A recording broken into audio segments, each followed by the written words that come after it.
A millionaire bumps into a simple young woman from the countryside and discovers something about her that leaves him obsessed. The sound of Sebastian Cole's boots crunching on the gravel echoed along the dusty road that snaked through the hills of the Arizona countryside.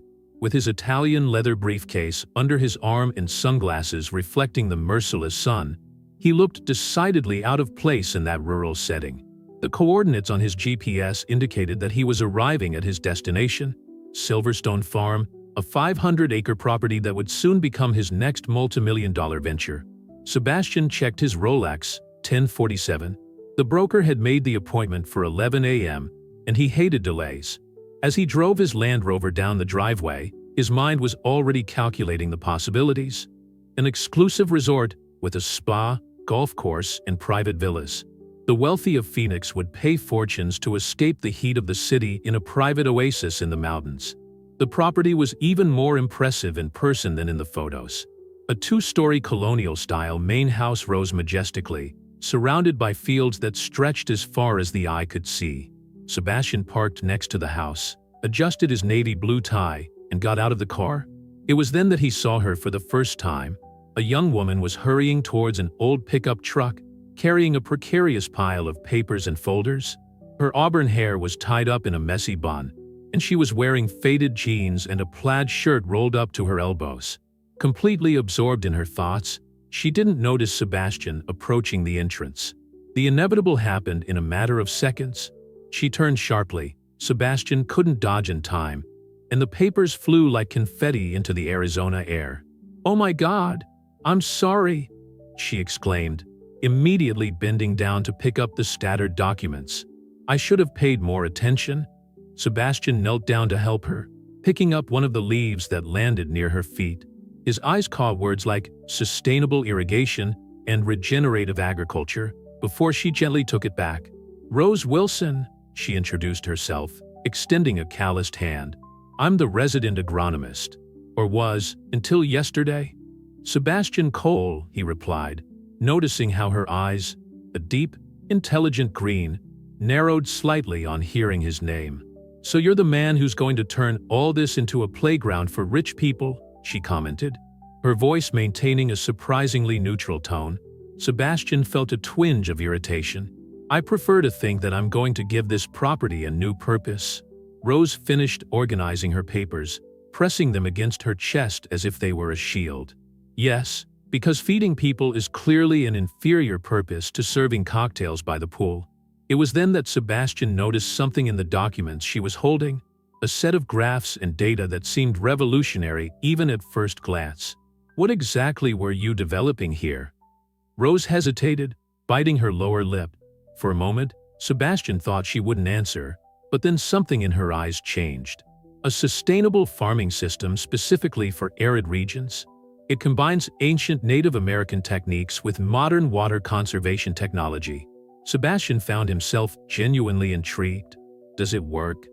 "See for yourself," she replied, guiding him to a nearby experimental field. The contrast was striking. On one side, parched, barren land.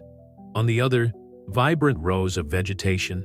"With this system, we can reduce water consumption by 70% and increase production by 40%, Rose explained, her face lighting up with passion. "Imagine the impact this could have on communities struggling with drought."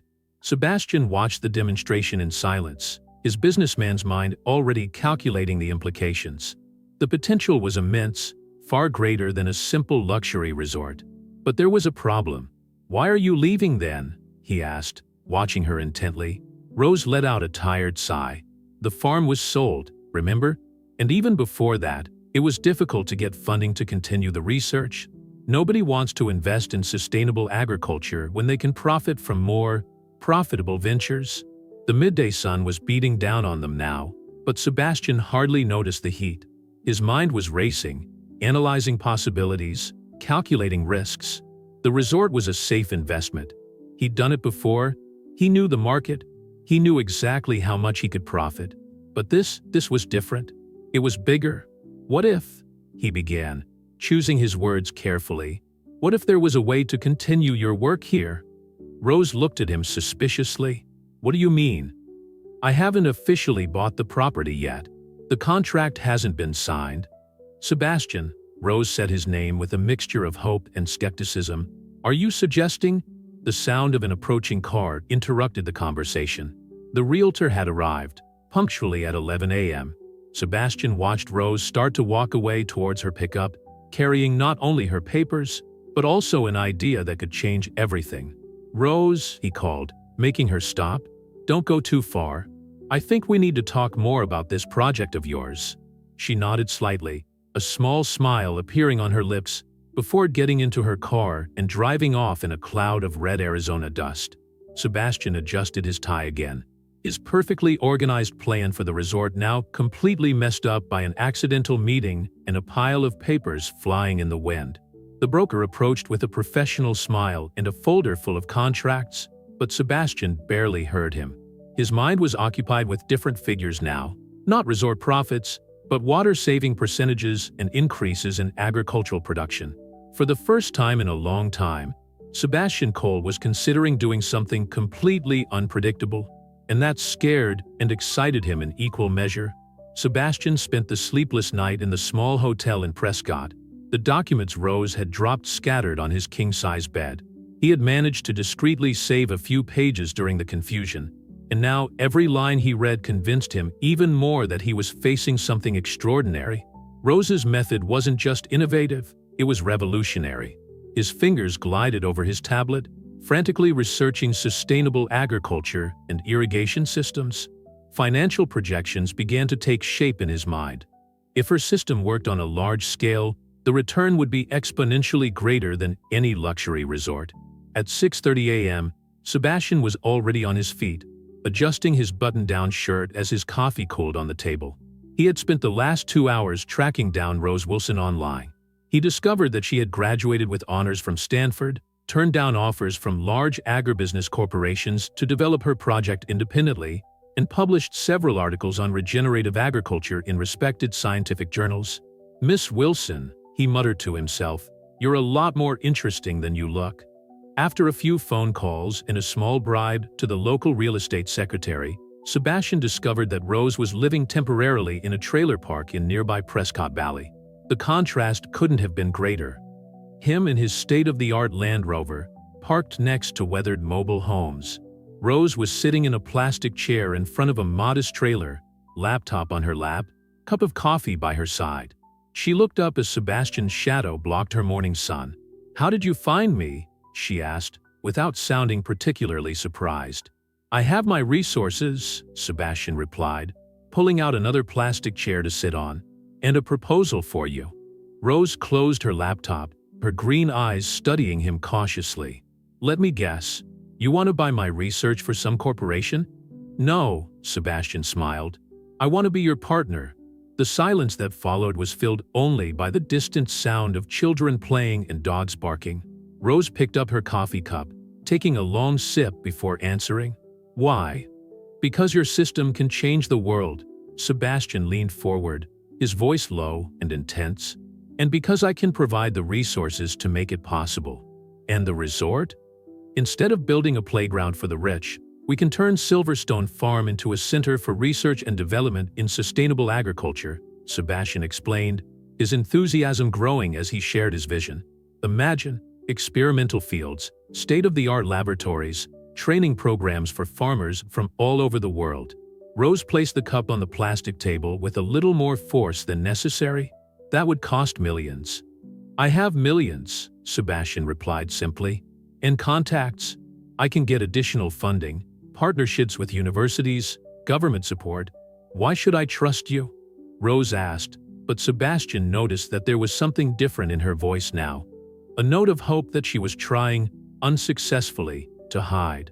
"Because," he took out the papers he had kept in his briefcase, "I spent the whole night studying your research. This isn't just a business deal for me, Rose. It's an opportunity to do something meaningful." Rose took the papers, a small smile appearing on her lips. "You stole my documents?" "I'd rather say I preserved them for closer examination," Sebastian smiled back. "So what do you say? Partners?" Rose stood up, walking to the edge of the small deck of her trailer. The morning sun had fully risen now, bathing the Arizona desert in shades of gold and red. Sebastian could see the gears turning in her mind, weighing up risks and possibilities. "I want everything in writing," she finally said, turning to face him. "Full control over the scientific part of the project. And I want part of the profits to go towards assistance programs for rural communities in need." "Done," Sebastian replied without hesitation, holding out his hand. Rose squeezed it, her small, calloused hand meeting his, soft and manicured. "If you're cheating on me, Sebastian Cole, I swear—" "I'm not," he interrupted her, his voice serious. "Trust me." The moment was interrupted by the sound of a notification on Sebastian's cell phone. It was a message from the realtor, asking if he was still interested in the property. Rose peeked at the message over his shoulder. "Last chance to back out," she commented. "There's still time to build your resort." Sebastian quickly typed a reply confirming his interest in the purchase, but with a significant change to the plan for using the property. "Not a chance," he replied, putting the phone away. "Now, how about you show me in more detail how this revolutionary irrigation system of yours works?" Rose smiled, a genuine smile that lit up her whole face. "I'll need more coffee first, and you'll have to change those Italian shoes for something more suitable for walking in mud." As Rose went into the trailer to get more coffee, Sebastian looked down at his handmade leather shoes and smiled. His life had taken a completely unexpected turn in the last 24 hours, and for the first time in a long time, he was genuinely excited about the future. It wasn't just about business now. It was about making a difference. And maybe, just maybe, it was also about something else that was beginning to sprout between him and a brilliant agronomist with green eyes and a vision to change the world. The first week of Sebastian and Rose's partnership was a roller coaster of emotions and discoveries. The makeshift office in the old barn at Silverstone Farm was covered in plants, graphics, and laptops, creating a curious mix between the rustic and the modern. Sebastian had swapped his Italian suits for khakis and long-sleeved shirts. Although he still kept his Rolex, some changes took longer.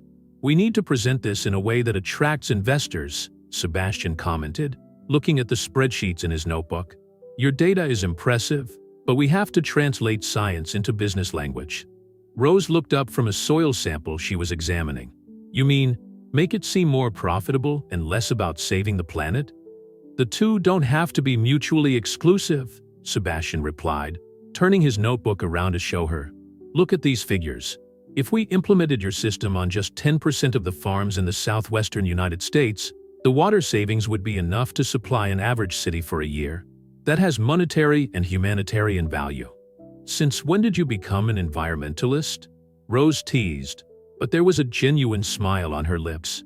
"Since a certain stubborn agronomist showed me that there is a better way of doing things," he replied, holding her gaze for a moment longer than necessary. The moment was interrupted by the sound of tires on gravel.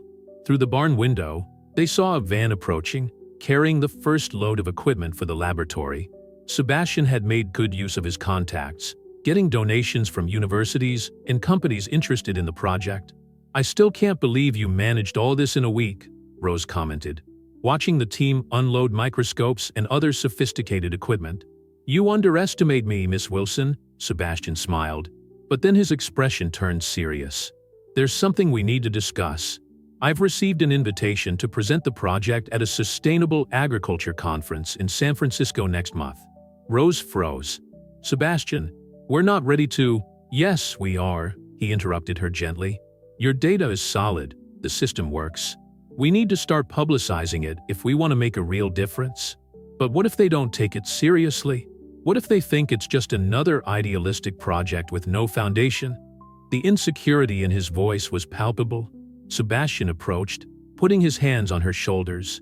"Rose, I've spent the last 15 years convincing people to invest in my ideas. Trust me when I say that your project is more valuable than all the resorts I've ever built." The warmth of his hands ran through the thin fabric of Rose's shirt, and for a moment, the air between them seemed to carry a different electricity.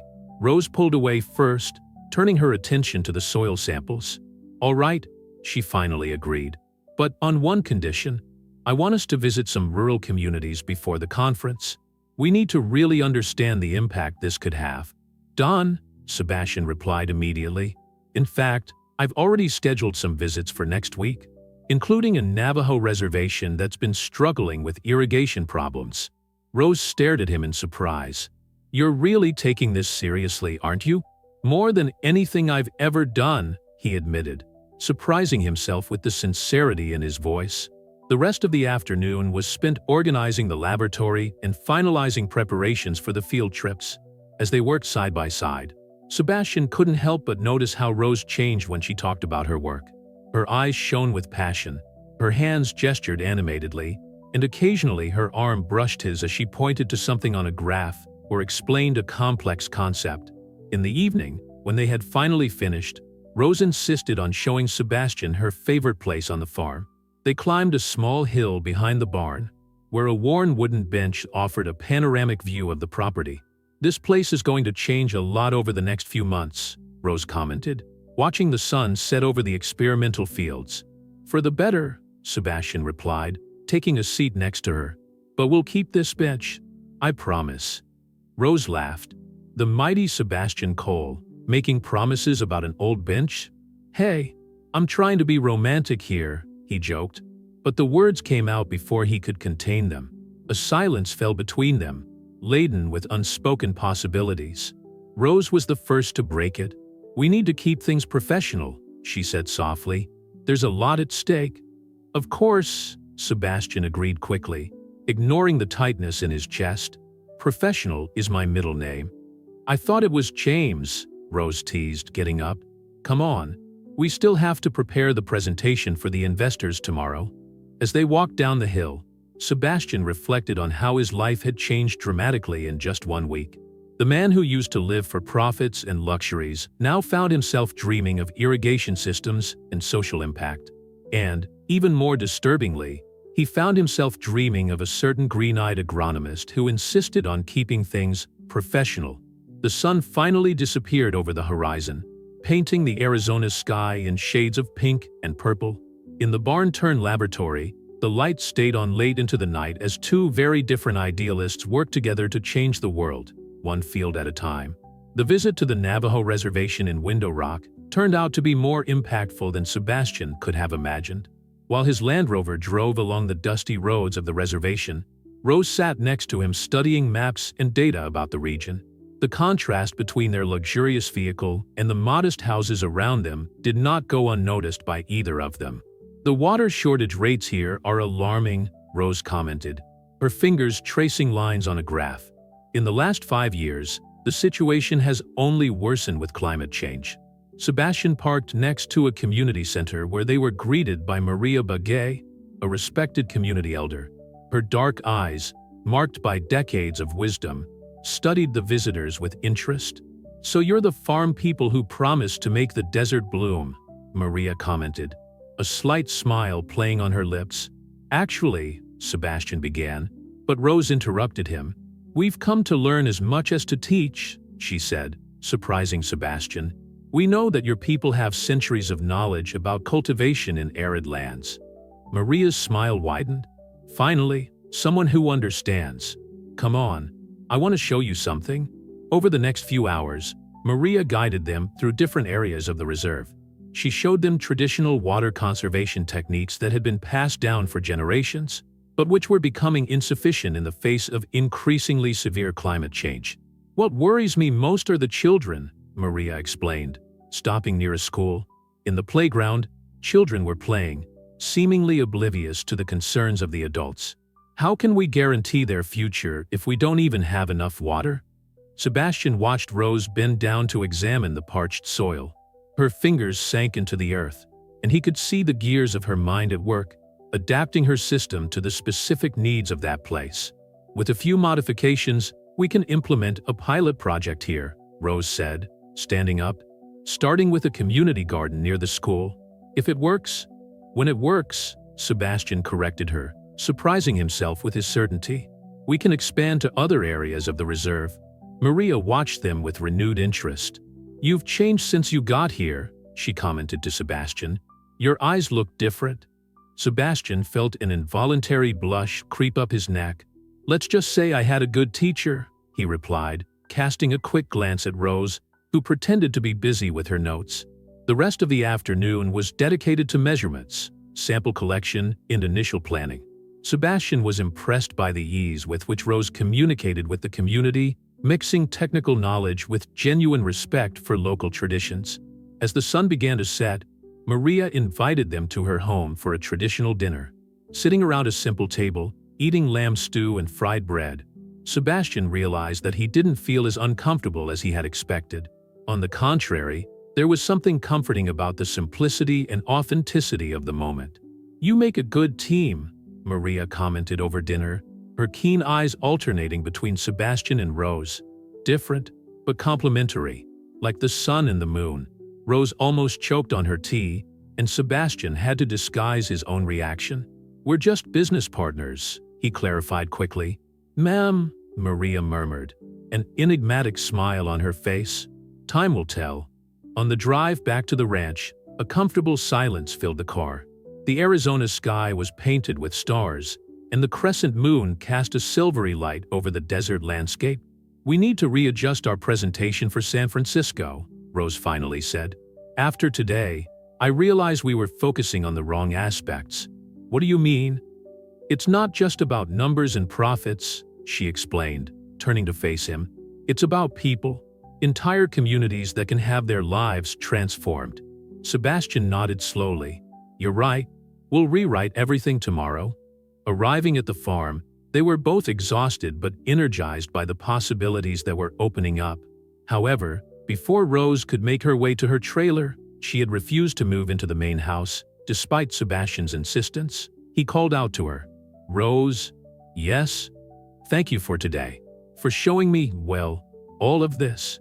She smiled, and for a moment Sebastian felt his heart skip a beat. "Thank you for being willing to watch." That night, lying in his bed in the main house, Sebastian reflected on how his life had changed in such a short time. A few weeks ago, his biggest concern was the design of the resort's spa. Now, he was thinking about irrigation systems, food safety, and the smile of a certain agronomist who insisted on sleeping in a trailer when there was an entire mansion at her disposal. His phone vibrated with a message from his former partner in Phoenix. "Are you out of your mind? Sustainable agriculture? You're a real estate developer, for God's sake." Sebastian looked out of the window at Rose's trailer where a light was still on, probably her still working on her calculations and adjustments to the project. He smiled and replied, "Maybe I found my head for the first time." He turned off his cell phone and picked up his laptop. There was a presentation to rewrite and a world to change, one field at a time. The week leading up to the conference in San Francisco was a whirlwind of activity at Silverstone Farm. The old barn, now transformed into a modern laboratory, was buzzing with the energy of a small team Sebastian had hired to help prepare the data and demonstrations.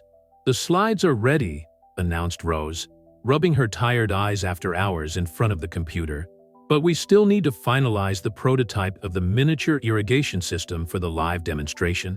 Sebastian, who was on the phone finalizing the details of the trip, disconnected the call and approached her desk. "About that, I got something special for the presentation." Rose raised an eyebrow, suspicious. "What did you do?" "I invited Maria Bagay and some members of the Navajo community to participate in the conference," he revealed, a satisfied smile on his face. "They're going to talk about the potential impact of the project on their lives." Rose's eyes widened. "Sebastian, that's perfect," she admitted, genuinely impressed. "But how did you manage to convince them?" "Let's just say I've learned a few things about building trust over the last few weeks," he replied, his gaze meeting hers for a moment longer than necessary. The moment was interrupted by Dr. Chen, one of the hired scientists, who rushed into the lab. "You need to see this," he exclaimed, holding up a tablet. "The results of the latest soil tests are in." The three of them pored over the data, and Rose let out an exclamation of surprise. "Soil regeneration is happening 40% faster than our initial projections." "In less scientific terms?" Sebastian asked, although he was already beginning to understand the technical language better. "It means we're not just saving water," Rose explained, her eyes shining with enthusiasm. "We're literally bringing dead land back to life, and faster than we thought possible." Sebastian watched Rose immerse herself in a lively technical discussion with Dr. Chen, her expressive gestures and radiant smile lighting up her face. It was in these moments that she was at her most beautiful, he thought, when she was completely absorbed in her passion for her work. "We need to reorganize the presentation to include this data," Rose declared, turning her attention to Sebastian. "Do you have any plans for tonight?" "Just a dinner with some potential investors in Phoenix," he replied, checking his watch. "But I can cancel." "No, don't cancel," Rose insisted. "I'm going to work on the new data with the team. Besides," she hesitated for a moment, "I need to concentrate, and you've been a bit distracting lately." The comment hung in the air between them, loaded with unspoken meanings. Sebastian adjusted his tie, a gesture Rose noticed he made when he was nervous. "All right," he agreed, trying to maintain a professional tone. "But tomorrow we need to finalize everything. The flight to San Francisco is in 2 days." Later that evening, over dinner in Phoenix, Sebastian found himself struggling to concentrate on conversations about return on investment and financial projections. His mind kept going back to the barn, to Rose and her tireless dedication to the project. His phone vibrated with a message from her. "We've discovered something incredible in the data. You won't believe it when you see it. P.S. I brought your favorite breakfast from the trailer to the lab fridge. I know you'll head straight here when you get back." Sebastian smiled into the phone, ignoring the curious glances from the other executives at the table. How did she know he was going straight to the lab? When had she started to notice his habits, his preferences? "Sebastian?" The voice of one of the investors brought him back to reality. "You seem different. More happy." "Things are different," he admitted, putting the phone away. "Better." The rest of dinner passed in a blur, and before he knew it, Sebastian was driving back to the village, a starry Arizona night serving as a backdrop to his muddled thoughts. He had built his career on being calculating and focused, never letting emotions interfere with business decisions. But now, the lights in the laboratory were still on when he arrived, as he had expected. Rose was asleep on her desk, papers scattered around her, her auburn hair falling over her face. Sebastian resisted the urge to push an unruly lock away from her cheek. Instead, he gently placed his jacket over her shoulders and sat down at his own desk, beginning to review the new data the team had left organized. The coffee Rose had saved for him was waiting in the fridge, along with a note. "Don't work too late. We have to be rested to impress San Francisco." Sebastian smiled, realizing that it was becoming increasingly difficult to keep things as strictly professional as they had agreed. But for now, there was work to do and a world to change. The rest would have to wait, at least until after the conference. The Fairmont Hotel on Nob Hill sparkled like a jewel in the San Francisco night, its golden lights contrasting with the city's characteristic haze. Sebastian adjusted his tie for the 10th time as he waited for Rose in the lobby. The conference would officially start the next morning, but this evening there was a welcome cocktail for the participants. "Sorry I'm late," Rose's voice made him turn around, and for a moment Sebastian lost his breath. She had swapped her usual jeans for a simple but elegant emerald green dress, and her normally tied-up hair was loose, framing her face. "Are you?" he began, but was interrupted by Maria Baguet, who had approached with her group. "Ah, young Rose," Maria smiled. "As green as the fields you promised to make bloom." The moment of tension between Sebastian and Rose dissipated, and soon the group headed for the hall where the cocktail party was being held. The room was filled with scientists, entrepreneurs, and environmentalists, all there to discuss the future of sustainable agriculture. "Sebastian Cole," a familiar voice called out. "I can't believe it's you." Marcus Reynolds, an old colleague from his real estate development days, approached with a drink in hand. "Are the rumors true then? Did you really swap luxury resorts for farming?" Sebastian felt Rose tense up next to him. "Actually, Marcus, we're developing a revolutionary system of..." "Revolutionary?" Marcus laughed. "Come on, Sebastian, you've always been pragmatic. How long before you realize you're throwing money away?" "Mr. Reynolds," Rose intervened, her voice calm but firm. "Perhaps you'd like to meet Maria Baguet? She can tell you firsthand how our project is impacting her community." Marcus seemed disconcerted by the interruption, but before he could reply, Sebastian led Rose away, towards the hotel terrace. "You didn't have to defend me," he said when they were alone, the bay breeze gently ruffling Rose's hair. "I wasn't defending you," she replied with a small smile. "I was defending our work." "Our job," Sebastian repeated, savoring the words. "You know, a month ago I would have agreed with Marcus. I would have thought the whole thing was crazy. And now?" "Now," he moved a little closer, "now I can't imagine doing anything else." The air between them was charged with unspoken electricity. Rose took a small step back, keeping a professional distance. "We need to go over the presentation one more time," she said, her voice slightly shaky. "Rose," Sebastian began, but they were interrupted by Dr. Chun, who had appeared on the terrace looking for them. "The final test results are in," he announced, handing over his tablet. "It's even better than we expected." The next few hours were spent adjusting the presentation with the new data. Back in his hotel room, Sebastian couldn't sleep. At 3 in the morning, he heard a soft knock on his door. It was Rose, still dressed, carrying her laptop. "I've got an idea for the practical demonstration," she said, entering without waiting for an invitation. "If we change the sequence—" "Rose," Sebastian interrupted her gently, "you need to rest." "I can't," she admitted, sitting down on the edge of the bed. "What if we're not convincing enough? What if no one takes it seriously?" Sebastian sat down next to her. "Hey, look at me," he asked softly. "Your work is brilliant. The data is irrefutable. And most importantly, it's working. Maria and her community are living proof of that." Rose nodded slowly, letting out a tired sigh. "When did you become the optimist of the pair?" "Probably the same moment you made me realize that there's more to life than profits," he replied, his gaze meeting hers. The silence that followed was heavy with unspoken possibilities. Rose was the first to break it, standing up abruptly. "I need to get some sleep. Tomorrow's the big day." "Rose," Sebastian called out to her as she stood in the doorway. "Whatever happens tomorrow, I'm proud of what we've built." She smiled, a genuine smile that lit up her tired eyes. "Me too, Sebastian. Me too." After she left, Sebastian stayed awake for a few more hours, watching the lights of San Francisco from the hotel window. Tomorrow they would present to a room full of people who could turn their project into a global reality. But at that moment, all he could think about was Rose's smile and how his life had changed completely since that accidental meeting on the phone. The sun was just beginning to rise over the bay when he finally fell asleep, dreaming of green fields blooming in the desert and a green-eyed agronomist who had taught him to see the world in a completely new way.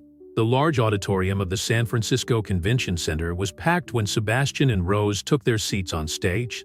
The bright lights partially obscured the view of the audience, but Sebastian could make out familiar faces: Maria Begay and her Navajo delegation in the front rows, Marcus Reynolds with his skeptical smile in the background, and a mix of scientists, investors, and environmentalists filling the space. "Ladies and gentlemen," the moderator began, "it is with great pleasure that we present Silverstone Farm's innovative project, Cultivating Hope in Arid Lands." Rose stepped forward, her voice initially shaky but gaining strength with each word. "Imagine a world where water scarcity doesn't determine who can and can't grow food, where entire communities don't have to choose between drinking and irrigating their crops." The next 2 hours were a perfectly choreographed dance between science and business. Rose presented the technical data with a clarity that made complex concepts accessible, while Sebastian translated this into terms of social impact and economic viability. The most powerful moment, however, came when Maria Begay took to the stage.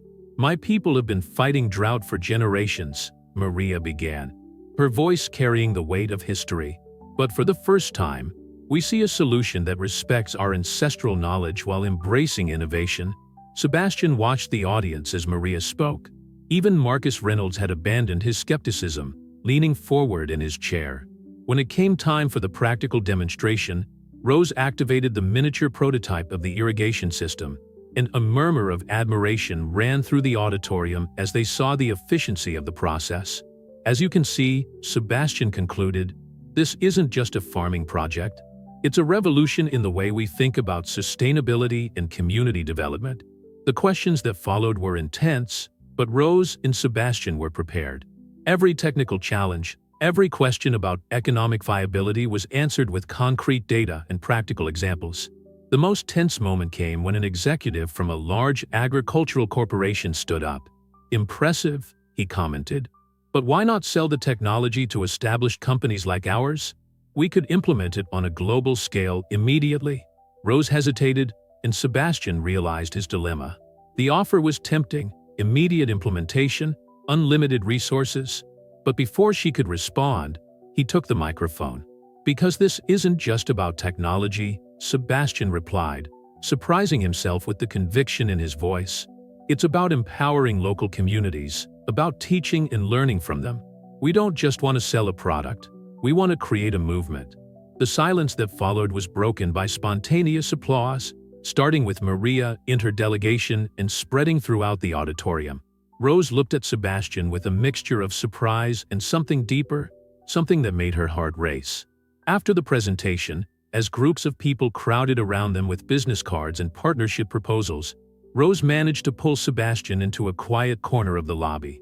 "Do you really believe what you set up there?" she asked, studying his face. "About creating a movement instead of just selling the technology?" "Rose," Sebastian held up his hands without thinking, "a month ago I was a different man. You didn't just show me a better way to do business. You showed me a better way to live." The moment was interrupted by Dr. Chun, who approached agitatedly. "You need to see this. We already have more than 50 requests to implement the project, including 3 state governments." The next few hours were a whirlwind of impromptu meetings and promises of funding. When they finally got a moment to breathe, it was already evening and the city was glowing outside. "I think we need to celebrate," Sebastian suggested, loosening his tie. "How about dinner? I know a great restaurant in North Beach." Rose smiled, but there was a hesitation in her eyes. "Sebastian, about today?" "I know," he interrupted her gently. "We'll keep things professional. But I think we deserve a celebration, as partners." "Partners," she repeated, testing the word. "All right, but first I need to call the team at the farm. They're waiting for news." As Rose walked away to make the call, Sebastian watched the city from the window of the convention center. San Francisco sparkled under the night sky, but all he could think about was the Arizona sunshine and how his life had found a new purpose in the arid lands he had once planned to turn into a playground for the rich. The day had been a success beyond his wildest expectations, but Sebastian knew that the real work had only just begun. And, looking at Rose as she excitedly reported the day's events to the team, he realized that there was nowhere else he'd rather be. The restaurant in North Beach offered a breathtaking view of San Francisco Bay, the city lights reflecting off the dark waters like 1,000 diamonds. Sebastian had chosen a discreet table on the terrace, where the soft sound of live jazz mingled with the sea breeze. To the success of the project, he proposed in a toast, raising his wine glass. "And to the people it will help," Rose added, touching her glass to his. Dinner went smoothly as they discussed the day's events. Rose was still excited about the partnership proposals, especially those aimed at rural communities in need. "Do you know what surprised me the most today?" she asked, playing with her napkin. "You. What do you mean?" "When that executive offered to buy the technology for a moment, I thought you'd consider it. It was exactly the kind of offer that the old Sebastian Cole would have accepted without blinking." Sebastian took a thoughtful sip of wine. The old Sebastian Cole would also have turned Silverstone Farm into a pretentious resort. "What's changed?" Rose asked softly, her green eyes fixed on him. "You know what's changed, Rose," he replied, his voice huskier than usual. "Or rather, who changed everything?" The moment was interrupted by the waiter bringing dessert, but the tension between them remained, palpable like electricity in the air. Rose stirred her tiramisu without actually eating it, lost in thought. "Sebastian," she began, "we need to talk about how we're pretending there's nothing going on between us," he added, deciding it was time to face the elephant in the room. Rose placed her fork on the table with studied care. "There's a lot at stake. The project, the communities that depend on us, all the work we've built up. And you think all this would be compromised if we admitted how we feel about each other? It wouldn't be professional," she argued, but her voice betrayed uncertainty. Sebastian leaned forward. "Rose, Today we demonstrated to hundreds of people that it is possible to do business in a different, more human way. Why can't we apply that same logic to our relationship? Because I'm afraid, she finally admitted, her voice almost a whisper. Afraid of mixing things up and ending up losing everything. The project, the chance to make a difference, you. Sebastian reached across the table, gently touching hers. Do you know what Maria said to me today, after the presentation? She said that sometimes the universe puts us in collision with exactly the person we needed to find, even if we didn't know we were looking. Rose laughed softly, but didn't withdraw her hand. Since when do you believe in fate? Since I'd bumped into a stubborn Adonis who overturned not only my hopes, but all my certainties about what I wanted out of life. The sound of jazz in the background seemed to lull the moment, creating an intimate bubble around them. Rose finally raised her eyes to meet his. What if it doesn't work out? What if it does? Sebastian countered. Rose, I've spent my whole life calculating risks on Excel spreadsheets. For the first time, I want to risk something that can't be quantified in numbers. She smiled, a smile that lit up her eyes in a way that made Sebastian's heart leap. Who would have thought that the powerful businessman Sebastian Cole would be capable of such a romantic speech? I have my moments, he joked, but his eyes remained serious. What do you say? In response, Rose got up from her chair and walked over to him. For a moment, Sebastian thought she was going to leave, but then she leaned over and kissed him softly. Does that answer your question? She whispered against his lips. The rest of the night passed like a dream. They walked through the streets of North Beach, talking about everything and nothing, occasionally stopping to exchange kisses that seemed at once new and familiar, as if they had waited a lifetime for this moment. Back at the hotel, they stopped in the corridor between their rooms. Tomorrow we have a full schedule of meetings, Rose reminded them, but her smile betrayed her attempt to remain serious. And we're going to face it all together, Sebastian replied, pulling her in for another kiss. When they finally separated to their respective suites, Sebastian felt like he was floating. His phone vibrated with a text message. It was a photo someone had taken during the performance, showing him and Rose side by side on stage, completely in sync in their passion for the project. You already looked like a couple even before you were one, Maria's message read, followed by a smiling emoji.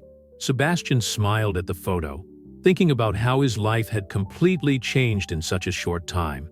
Tomorrow they would have to navigate this new dynamic in the midst of important meetings and negotiations. But for the first time in his life, he wasn't worried about the future, because now he knew that, whatever challenges came, he would face them all alongside the person who had not only changed his business plans, but completely transformed his heart. Returning to Arizona brought with it a new dynamic for Silverstone Farm. Success in San Francisco had transformed the project from an ambitious dream into a tangible reality, but it had also brought unexpected challenges. The former barn, now research center, was busier than ever, with new researchers and technicians joining the original team. I've just received 3 more requests to implement the system, Rose announced, entering Sebastian's makeshift office in the main house. She hesitated briefly before approaching, still adjusting to the new dimension of their relationship. Sebastian smiled, pulling her in for a quick kiss. How many does that total now? 72, she replied, taking his seat on the edge of his desk, including a particularly interesting project in New Mexico, a Hispanic community that has been fighting desertification for generations. We need to establish priority criteria, Sebastian pondered, his business mind already at work. We can't attend to everyone at the same time. Actually, Rose bit her lip, a gesture Sebastian had already learned to recognize as a sign that she had a potentially controversial idea. I've been thinking about something. What if we created a training program? Go on, he encouraged, intrigued. Instead of implementing the system directly at each site, we could bring representatives from the communities to learn here. They would come back as multipliers, able to adapt the system to the specific needs of their regions. Sebastian stood up, walking over to the window that offered a panoramic view of the experimental fields. The midday sun transformed the landscape into a mosaic of greens and golds, living proof of the success of his work. That would mean turning the farm into a training center, he reflected. We'd need additional infrastructure, dormitories, classrooms, I know it's a bigger investment than we planned, Rose admitted, but think of the long-term impact. We'd be creating a global network of shared knowledge. Sebastian turned to face her, amazed once again at her ability to dream big without losing focus on the human aspect. You never cease to amaze me. You know that? That's why you love me, she joked. But the words hung in the air between them, heavy with meaning. The moment was interrupted by a knock on the door. Dr. Chen entered, followed by Maria Begay, who had decided to extend her visit to help develop the community program. Sorry to interrupt, Maria smiled, her keen eyes picking up on the closeness between them. But we have a situation that needs attention. The situation was a delegation of executives from a large agricultural corporation who had arrived unannounced, interested in discussing partnership possibilities. Or, as Rose suspected, in trying again to buy the technology. Leave it to me, Sebastian assured her, adjusting his tie. You have that meeting with the technical team about adaptations for tropical climates. Sebastian, Rose took him by the arm before he left. Remember what we agreed in San Francisco? We didn't sell our souls for quick cash. He kissed her softly. Trust me. The meeting with the executives was tense, but Sebastian stood firm. When they finally left, frustrated but resigned, Maria met him on the terrace of the main house. You've really changed, she commented, watching the luxury cars disappear down the dirt road. The man I met a few months ago would have accepted their first offer. The man you knew a few months ago didn't know what really mattered, Sebastian replied, his gaze finding Rose through the laboratory window, where she was gesturing animatedly as she explained something to her team. Love and purpose, Maria smiled. A powerful combination. The rest of the afternoon was dedicated to drawing up the plan for the training center. Sebastian and Rose worked side by side, their professional attunement now intertwined with a personal intimacy that made everything more meaningful. We could start with 20 students per class, Rose suggested, sketching out a preliminary layout. 6-week courses, focusing on both the technical side and cultural adaptation. And we'll need partnerships with universities, Sebastian added. I can make some calls tomorrow. Stanford has already shown interest after the conference.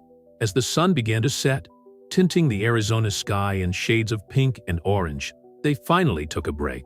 Sebastian led Rose to her favorite spot on the property, the bench on the hill that they had promised to preserve. Sometimes I wonder if all this is real, Rose confessed, snuggling up against him. 3 months ago I was about to give up on my dream, and now we're about to turn it into a global reality, Sebastian added, kissing her forehead. What about us? Rose turned to face him, her eyes reflecting the last ray of sunshine. We're proof that the best plans are the ones that life writes for us, even when they start with an accidental collision and papers flying everywhere. Sebastian laughed, pulling her closer. You know, I still have those papers I accidentally saved that day. Thief, she teased. But her words were silenced by a kiss. The sound of an approaching car brought them back to reality. Yet another team of researchers arriving to join the project. Rose sighed, reluctant to leave the moment. Duty calls, she muttered. It will always call us, Sebastian replied, standing up and holding out his hand to help her. But now we answer together. As they walked down the hill hand in hand, they both knew that the challenges ahead would be significant. Balancing love and work, personal dreams and global responsibility would not be easy. But there, under the endless Arizona sky, everything seemed possible. The future they had imagined separately was turning into something much greater together, a legacy that combined the best of both. Sebastian's entrepreneurial vision and Rose's humanitarian heart, united in a purpose greater than themselves. A year after the accidental meeting that changed their lives, Sebastian and Rose were once again at the entrance to Silverstone Far. This time, however, it wasn't a collision between strangers, but a planned celebration. The old barn, now a modern research and training center, was decorated to welcome the first graduating class of the International Sustainable Agriculture Program. Remember the day we met here? Rose asked, adjusting the badge on her professional blazer, a concession to her new role as scientific director. How could I forget? You knocked over all those papers? Sebastian smiled, his hand finding hers naturally. I did. You were distracted thinking about your luxury resort. The good-natured discussion was interrupted by the arrival of the first buses. They were filled with people from different parts of the world. Farmers from New Mexico, technicians from the Navajo Reservation, experts from Texas, and even representatives from rural communities in Arizona, all united by the same purpose that had brought Sebastian and Rose together: to transform arid lands into a source of life. Maria Begay, now coordinator of the Community Outreach Program, approached the couple. "The circle closes today," she commented enigmatically. "What started with papers scattered in the wind has turned into seeds of change spreading around the world." The training center was living proof of this transformation. Where once there had been abandoned fields, there were now modern laboratories, sustainable dormitories, and experimental areas demonstrating different cultivation techniques. The former dream of the luxury resort now seemed like a distant echo of a previous life. During the opening ceremony, Sebastian watched Rose speak with the same passion that had captivated him on the first day. She spoke about environmental responsibility, community development, and the importance of combining traditional knowledge with technological innovation. Her words echoed through the packed auditorium, touching hearts and minds. "When we started this project," Rose continued, "many said it was an impossible dream, that you couldn't reconcile sustainability with economic viability, that big changes required big corporations." She paused, her eyes meeting Sebastian's. "But we discovered that the biggest changes start with unexpected encounters and the courage to rewrite our own plans." After the ceremony, while the participants explored the facilities, Sebastian led Rose to her special place, the bench on the hill they had promised to preserve. The Arizona sun painted the sky in familiar colors, but the view was completely different from what it had been a year ago. "Can you believe everything that's happened?" he asked, wrapping his arms around her shoulders. "Sometimes it seems like a dream," Rose admitted. "But then I see the results in the communities that have already implemented the system, the families who have managed to recover their land. And to think that I almost turned all this into just another playground for the rich," Sebastian laughed. But there was a note of seriousness in his voice. "Do you regret it?" Rose asked, turning to face him. In response, Sebastian pulled a small box out of his pocket. "Actually, there's only one thing I regret: not having done this sooner." The ring was simple but elegant, with a small emerald that resembled the color of Rose's eyes. "I know we promised to keep things professional," he continued, "but I think we've proven that we can balance love and work, personal dreams and global responsibility." Rose looked at the ring, then at the green fields that stretched out below them, fields that were simultaneously their professional legacy in the story of their love. "You know what's funny?" she finally said. "For someone who has always been so calculating, you have perfect timing for the important moments. Is that a yes?" In response, Rose kissed him, a kiss that carried all the promises of the future they would build together. When they parted, the sun was setting, painting the sky in the same colors as that first meeting. "Mr. Cole, Dr. Wilson," Dr. Chen's voice called out from the base of the hill. "The participants are ready for the tour of the experimental fields." Rose laughed, adjusting the ring on her finger. "Duty calls." "As always," Sebastian smiled, standing up and holding out his hand to help her. "But now it's official," we answered together. Walking down the hill hand in hand, they joined the group, eagerly waiting to learn about the system that was transforming arid lands into oases of hope. The Arizona's sun shone down on Silverstone Farm, no longer just a property, but a symbol of how love can transform not just two hearts, but an entire world. Maria watched the couple approach and smiled. "See," she commented to Dr. Chen, "sometimes the best plans are the ones the universe writes for us." And so, where once there had been an accidental collision between a businessman focused on profits and a scientist dedicated to changing the world, now there was a new beginning, not just for Sebastian and Rose, but for all those who had come to learn from their example that the greatest dreams are those we share with others. Silverstone Farm would continue to grow and evolve, as would the love that had transformed it. And somewhere, lost in a drawer of Sebastian's office, were still those first papers he accidentally kept. A constant reminder of how life's best plans are often the ones we never plan.